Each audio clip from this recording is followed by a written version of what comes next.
మహేష్ విట్ట నాతో పాటు బిగ్ బాస్ సీజన్ నాన్ స్టాప్లో స్క్రీన్ షేర్ చేసుకున్నాం, మంచి ఫ్రెండ్స్ అయ్యాం. తన జర్నీ ఫన్ బకెట్ నుంచి పటాస్ మూవీస్ అలా బిగ్ బాస్ జర్నీ వరకు చాలా ఉన్నాయి. స్టెప్స్ అప్ అండ్ డౌన్స్ ఉన్నాయి. ఇలా అంటే ఒక్కసారి ఇంత హైప్లోకి వెళ్ళడం, మళ్ళీ ఒక్కసారి డౌన్ అవ్వడం, మళ్ళీ రావడం, ఇలా చాలా ఉన్నాయి మధ్యలో. ఆ జర్నీ అంతా ఒకసారి నేను ఎప్పుడు మహేష్ విట్ట నేను ఇంటర్వ్యూ చేయలేదన్న. అంటే నా సీజన్ అయిపోయి 3 సంవత్సరాలు అయ్యింది, ఈ రోజుకి నేను మహేష్ విట్ట ఇంటర్వ్యూ జరగకపోవడం ఏంటి, అది చాలా ఎందుకు అవ్వలేదు నాకు కూడా తెలీదు. అప్పట్లో నేను ఫోన్ చేసేవాడిని ఇంటర్వ్యూ ఇవ్వనంటే ఫోన్ కూడా ఎత్తేవాడు కాదు. మరి ఎందుకు ఎత్తేవాడు కూడా నాకు తెలియదు. ఇవన్నీ మంచిగా ఒకసారి మాట్లాడదాం. ఎంత టైం అవుతుంది ఏమవుతుందో తెలీదు. తప్పకుండా అందరూ మొత్తం ఫుల్ ఇంటర్వ్యూ చూసి మహేష్ విట్ట గురించి తెలుసుకొని ఆయన జర్నీ గురించి తెలుసుకుంటారని కోరుకుంటున్నాను. Yeah bro, hi. హాయ్. గాలి పిలుచుకోకుండా ఇప్పుడు అంటే ఇంట్రడక్షన్ అంటే అలాగే నేను బాగున్నాను. కానీ నువ్వు ఇన్ని రోజుల నుంచి యాంకరింగ్ చేస్తావు, నీకెందుకు టీవీలో ఒక ఇది యాంకర్ రవి లాగా, యాంకర్ ప్రదీప్ లాగా ట్రై చేయాలని నీకు ఎందుకు అనిపిలా? చేస్తాం అబ్బా. కాకపోతే ఏంటంటే ఇప్పుడు నా ఇంటర్వ్యూ చేస్తున్నావు నువ్వు అడుగుతావు జనాలు చాలా ఇచ్చాను నేను ఇంటర్వ్యూలు చేసేటప్పుడు నాకు ఇంటర్వ్యూలో అవకాశం ఇవ్వాల, బికాజ్ మన గురించి తెలీదు. అలానే మేము ట్రై చేసుకోవడం వల్ల ఓకే నేను ఇంటర్వ్యూలు చేస్తానని తెలిసింది. ఇప్పుడు టీవీ షోలను హోస్టింగ్ నేను చేస్తానని తెలీదు, నాకు ఎవరు అవకాశం ఇవ్వాల. ఒక అవకాశం వచ్చిందంటే అది స్టార్మా వాళ్ళు బజ్ హోస్టింగ్ అది ఒకటి చేశాను అంతే. అది హిట్ అయింది, ఓకే సాటిస్ఫాక్షన్. బ్రాండ్స్ చదివాను, బ్రాండ్స్ చదివేసాను, అన్నీ అయిపోయింది, అది బాగా చేస్తాను, ఓకే అయిపోయింది. దాని తర్వాత ఇంకా కొన్ని ఛాన్సెస్ వస్తాయనుకున్నాం, వస్తాయన్నారు కానీ రాలేదు. ట్రై చేయాలి. కానీ యాంకర్ షో గురించి నాకు తెలిసిందో ఏంటంటే మీరు పైన ఏదైతే చూస్తున్నారో అది కాదు. సో వాడి జర్నీ ఎందుకంటే బిగ్ బాస్లో మేము మాట్లాడుకునేటప్పుడు మొత్తం వాడి స్టోరీ అంతా ఇప్పాడు, చిన్నప్పటి నుంచి ఏంటి అది ఇది అని. యాక్చువల్గా జర్నలిజం మీద ఒక సినిమా తీయాలనుకుంటే వీడి క్యారెక్టర్ని హీరో క్యారెక్టర్ కింద పెట్టేయచ్చు. వీడి జనరేషన్ కాదు, వీళ్ళ నాన్న కూడా మీడియాలో పనిచేసేవాడు. సో అక్కడి నుంచి ఉంది వాడికి. వాడు ఏదంటే పేరు కోసం ఇది చేస్తాడు కానీ వాడు ఇంకా చాలా కథలు ఉన్నాయి. ఎలా ఉన్నావు? బాగున్నా. మూవీస్ అన్నీ నడుస్తున్నాయి? బాగా నడుస్తున్నాయి, పర్లేదు. అంత హ్యాపీయా ప్రెసెంట్? హ్యాపీ. కాదు, నీ ఫన్ బకెట్ ముచ్చట్లోకి వెళ్దాం. ఫస్ట్ ఫన్ బకెట్ ఆఫర్ అది ఏంటి, మీరే క్రియేట్ చేసుకుందా ఫన్ బకెట్? కాదు, అదేంటంటే నేను 2014 చదువు అయిపోయింది ఎంసీఏ. 2015లో కొన్ని జాబులు చేసిన. సో ఒక 1 month శాలరీ పడగానే నాకు ఎందుకు సాటిస్ఫాక్షన్ లేదు, మానేయడము అలా ఇలా.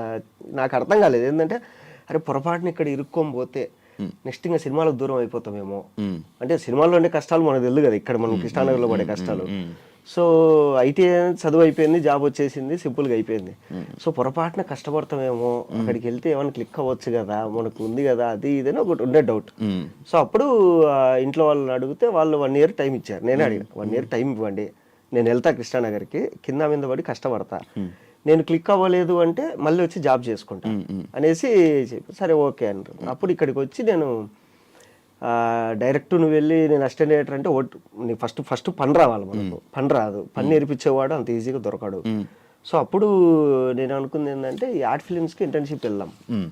సో వాటికి ఏం చేయాలంటే ఈ విఎఫ్ఎక్స్ ఎడిటింగ్ అవి రావాలి. సో అది నేను దిల్సుఖ్ నగర్లో కోచింగ్ తీసుకునేవాడిని. ఆ టైంలో నెలకు 4 రోజులు క్లాసెస్ ఉంటే 3 రోజులు ఖాళీగా ఉండేవాళ్ళు. ఏం చేయాలి అనుకున్నప్పుడు ఫన్ బకెట్ డైరెక్టర్ హర్ష అన్న వరకు ఫేస్బుక్లో పోస్టులు పెట్టేవాడు అనమాట. సో వాటికి కావాలని ఆయన దృష్టిలో పడాలని చెప్పి ఆయన పోస్ట్ పెట్టగానే కామెంట్ పెట్టడం, లైక్ పెట్టడము, ఇట్లా కళ్ళల్లో పడిన తర్వాత ఆయన ఎప్పుడు ఏంటంటే రైటర్స్ కావాలి అనేవాడు. నేను 2014 ఇది ఎంసీఏ ఫైనల్ ఇయర్లో ఉన్నప్పుడు ఒక షార్ట్ ఫిల్మ్ తీసిన, ఒక 6 minute షార్ట్ ఫిల్మ్. దానికి ఏంది రైటర్గా డైరెక్టర్గా నేనే. తర్వాత ఒక 2 షార్ట్ ఫిల్మ్స్ రాసుకున్నా, ఒక లవ్ స్టోరీ ఒకటి థ్రిల్లర్ ఒక 25 minutes డ్యూరేషన్లో 2 షార్ట్ ఫిల్మ్ రాసుకున్నాను. ఒకసారి అన్న నేను కలవాలి, స్టోరీస్ ఉన్నాయి, రైటర్ కావాలన్నారు కదా అంటే సరే రా తమ్ముడు అని చెప్పి పిలిచి మాట్లాడినాడు. అప్పుడు ఆయనకి నేను స్టోరీ చెప్పే క్రమంలో యాక్టింగ్ చేసి చూపించిన, ఇలా ఉంటుంది అని. అంటే నువ్వు యాక్టింగ్ కూడా బాగా చేస్తున్నావు అంటే ఏమన్నా ఎవరు చెప్పలేదు ఇంతవరకు, నేను యాక్చువల్ రైటర్ కావాలని వచ్చిన. లేదు ట్రై చేద్దాం ఏదన్నా అని ఒక 2 నెలల తర్వాత పిలిచి ఒక పేపర్ ఇచ్చి 4 జోకులు ఉన్నాయి, ఏంటివి అంటే దీన్ని వీడియో చేద్దాం అన్నాడు. లేదు ఈ శాంటా బ్యాంటే జోక్స్, అలియా భట్ జోక్స్ అనేసి అప్పట్లో కొంచెం బాగా ఫేమస్ అయ్యి ఇది ఇది కదా ఒకప్పుడు ఏంటంటే బ్లాక్ అండ్ వైట్ ఫోన్లలో మనం మెసేజ్ ఫార్వర్డ్ చేసేవాళ్ళం ఒక జోక్ ఏదైనా టెక్స్ట్లో, దీన్ని వీడియో చేద్దాము అన్నాడు. అంటే నేను క్లిక్ అవుతుందన్నా అని చెప్పిన.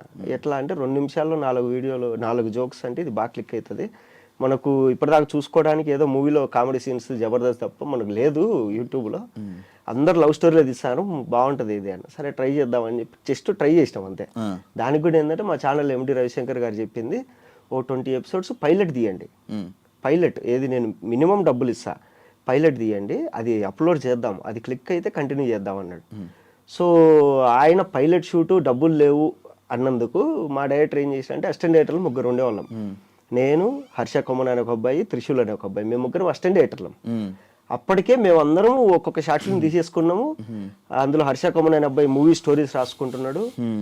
సో ఇలా మేము ఉన్నప్పుడు అసిస్టెంట్ డైరెక్టర్ మమ్మల్ని పెట్టి మీరే యాక్ట్ చేయండి, డబ్బులు లేవు మనకు, యాక్టర్లు పిలవలేవు అన్నాడు. అలా ట్రై చేసినాం, అది క్లిక్ అయింది అంతే, నార్మల్గా క్లిక్ అయిపోయింది అంతే. ఘోరం కదా అప్పుడు, ఫుల్ వైరల్. మామూలుగా కాదు, ఒక జియో రాకముందే మిలియన్స్లో వెళ్ళేటి. అదే కదా, ఇప్పుడు జియో ఏమీ లేదు అప్పుడు. ఏంటంటే 158 రూపాయలు వేసుకుంటే 1 GB వచ్చేది మనకు. ఇప్పుడు రోజుకు 2 GB వస్తుంది. ఎంత కావాలంటే ఆ 1 GBతో మా వీడియోస్ మిలియన్స్ వెళ్ళేవి. ఇంకా ముఖ్యంగా ఏంటంటే అప్పటికి ఇంకా వైఫై అనేది మనకు అంత లేదు, అంత ఎక్కువ, ఫారిన్ లో ఎక్కువ అనమాట. ఆస్ట్రేలియాలో, తర్వాత న్యూజిలాండ్, ఖతర్, ఒమన్, తర్వాత అమెరికా, ఇట్లా అన్ని చోట్ల నుంచి ఫేస్బుక్ లో మెసేజ్ చేసేవాళ్ళు అప్పుడు, మీ వీడియోస్ చూస్తుంటాం బ్రో అది ఇదని. అండ్ ఆస్ట్రేలియాలో అయితే మా కజిన్ వాళ్ళు ఉన్నారు, అక్కడ తెలుగు వాళ్ళందరిది మీటింగ్ అవుతుంటాయి 3 months అట్లా. అందరు కలిసినప్పుడు ఫస్ట్ హాఫ్ అన్ అవర్ మా వీడియోస్ వేసుకొని అందరూ నవ్వుకొని రిఫ్రెష్ గా మీటింగ్ స్టార్ట్ చేసేవాళ్ళండి. సో అలా అన్ని నేను మెసేజ్ చేసేవాడిని నీకు ఫేస్బుక్ లో, ఉందా చూసావా? తెలీదా? మన ఫేస్బుక్ ఫ్రెండ్స్ చూడు, నిజం మన ఫేస్బుక్ లో ఏ మెసేజ్లు ఉంటాయి. ఏమని ఉంటుంది నీది? యాంకర్ శివ అని ఉంటుంది, నేను చూస్తాను. మెసేజ్లు ఏం పెట్టాను నీకు? యాంకర్ శివ ఫ్రెండే కదా, ఫ్రెండ్ వచ్చింది. ఏయ్ ఉన్నాయా మెసేజ్? ఉన్నాయి, ఉన్నాయా? 2018 జనవరి 27 ఉన్నాయా? వాయిస్ కిరాక్, లైక్ పంపించిన. తర్వాత వెల్కమ్ టు వైజాగ్, నేను అప్పుడు దేనికో వైజాగ్ పోయినా 2018 లో. తర్వాత హాయ్ అన్న మీతో ఇంటర్వ్యూ ప్లాన్ చేస్తున్నా 2018. అప్పుడు నేను నాట్ ఓకే అన్నా. తర్వాత పార్వతీశం ఇంటర్వ్యూ ఒకటి పంపించినావు. తర్వాత హ్యాపీ బర్త్డే, అది కంగ్రాచులేషన్స్. నేను ఫేస్బుక్ మాక్సిమం ఓపెన్ చేయను ఇప్పుడు. 2019 ఉంది లాస్ట్ మెసేజ్లు ఉన్నాయా? ఉన్నాయి. ఏ కుప్పలు తెప్పలు ఉంటాయి నీ మెసేజ్లు నేను పెట్టింది అంటే. ఎప్పుడు చూడు, 2018 చూసావా? అది అలా ఉండేది మహేష్ బిట్ట.